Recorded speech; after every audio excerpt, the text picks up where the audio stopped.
Ferrari, Maserati, Lamborghini. When you think of expensive sports cars, these are the names that come to mind. So I was thinking, what about the Mercedes-AMG GT? How does that compare? Fortunately, I got an email a couple weeks ago from a guy here in Philadelphia who has one, and he said, "You want to drive my AMG GT?" Yes, sir. Yes, I do. So I've been driving this car around for the last hour and a half on some great back roads, and I've quickly reached a conclusion. This car is criminally underrated. For more of my thoughts, click the link below to check out my column on autotrader.com/oversteer. Right now, I'm going to show you exactly what I mean. One of the reasons I think that people don't quite give this car the credit it deserves is they think that Mercedes makes boring old sedans for boring old men.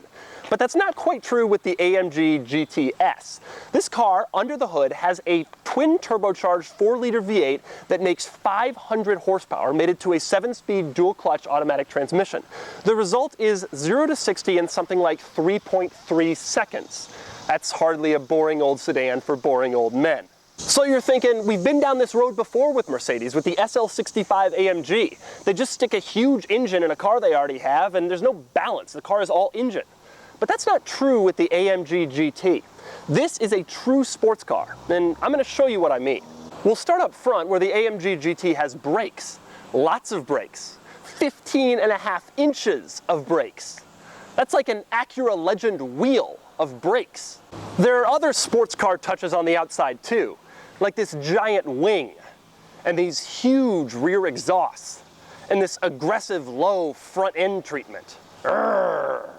So you're probably thinking, fine, so it looks cool on the outside and it has a big engine, but isn't it just some old man Mercedes on the inside? Not exactly. You'll note, for example, the ultra-firm, tightly bolstered Porsche-style sport bucket seats. The steering wheel isn't some ultra-boring all-leather Mercedes affair.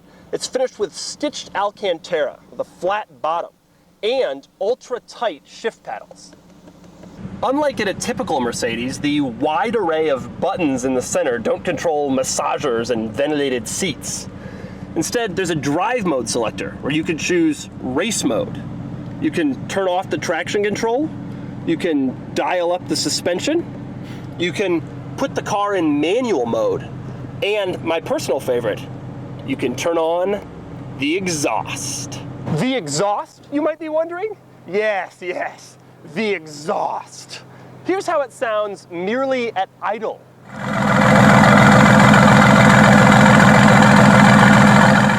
And here's how it sounds not at idle.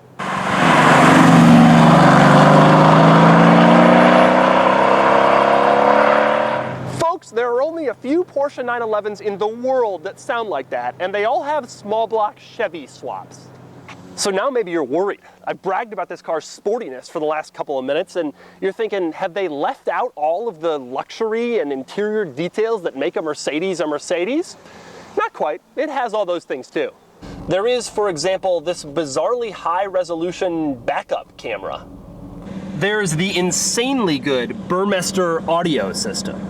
There's the navigation system, which is fun to play with.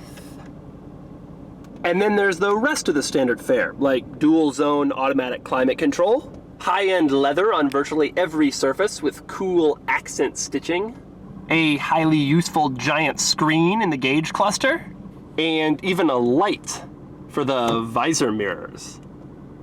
So you're thinking, well, they got the engine right, and they got the styling right, and they got a few interior bits right, but it's a Mercedes. How good could it possibly drive?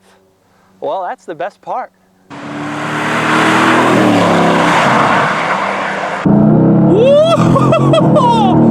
Wow.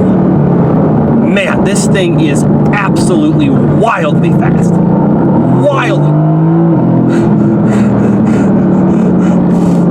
That is truly some unbelievable acceleration. I'm actually surprised when I floor it that the car is only 500 horsepower, especially because I know it's actually a pretty heavy car. It weighs something like 3,500 pounds. But they've done an amazing job getting the power to the ground, and as usual, the dual clutch transmission in this car is absolutely amazing. Yes, I would prefer a stick shift, but I'm driving this car for a couple hours on a Saturday. I want to floor it and be amazed, and I'm flooring it and I'm amazed.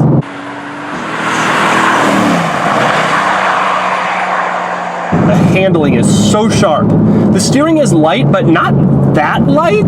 It's not like there's vagueness. It's not like you're like, where's the front end of the car? It's actually pretty good. You want to go somewhere, boom, you're there. And it's not twitchy. It's not twitchy like my Viper is. It's just good, which is better than twitchy. Something else I like about this car, you don't get a lot of points and stares. Some people like that. I like it to an extent, but it's nice to be able to drive something that's fun and exciting and awesome without having to explain, oh, it's a Ferrari, here's what it costs, here's what it looks like, here's what I paid for it, here's what I do for a living. You know, we can't trade at a gas station. It's nice to just be able to drive sometimes.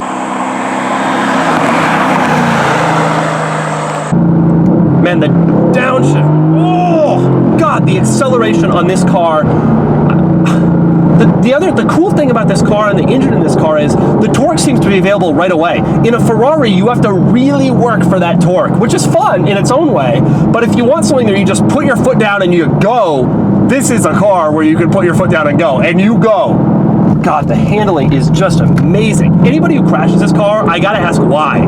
Because it doesn't want to get squirrely, and there's no body roll, there's no drama when you turn. It's just a really good sports car. If you crash this thing, you gotta be going about 50 miles an hour over the speed limit. Any car that has the ability, and a 911 has this ability, and not many cars do, any car that has the ability to cruise around town like a normal vehicle and also rip up back roads and put a smile on your face is one of my favorite cars. And this car has that ability. Man, this is an amazing road. I'm out here in Westchester, Pennsylvania somewhere. This is just a tremendous road, and this car does it so well. The handling is just phenomenal. Get going from the stoplight. Yeah! Unleash! This is insane! I should know, the owner of this car told me he's had a Ferrari 430, he's had a few Maseratis in his words. He told me he thinks this is the best driving car he's had. And I totally understand why.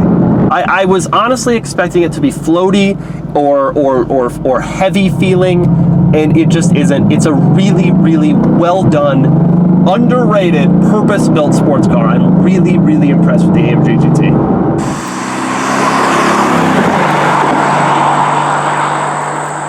In other words, the AMG GT ticks all the boxes. It's an excellent true sports car and a luxurious Mercedes at the same time.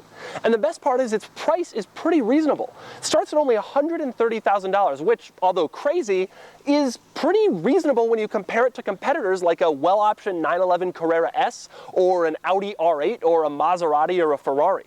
And so if you look at this thing and you think to yourself, I'm not going to get a Mercedes when I could have a Ferrari or a Maserati or a nice Porsche, I would just ask you one question. Why?